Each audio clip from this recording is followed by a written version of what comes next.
শরীর যে খারাপ হয়, হাইজ যেটাকে বললাম, এটা সর্বোচ্চ সীমা 7 দিন আপনি নিতে পারেন।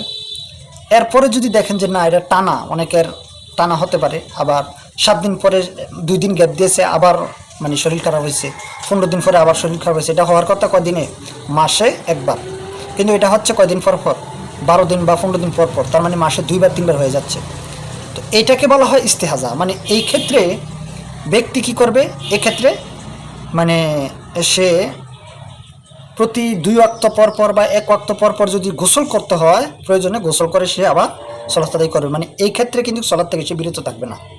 বিরত কখন থাকবে? যখন সে প্রথম অবস্থায় ধরেন 5 দিন 6 দিন 7 দিন যে বা 2 দিন যে অবস্থা তার শরীরটা খারাপ হয়েছিল, ওইটা ছিল তার মূল বিধান।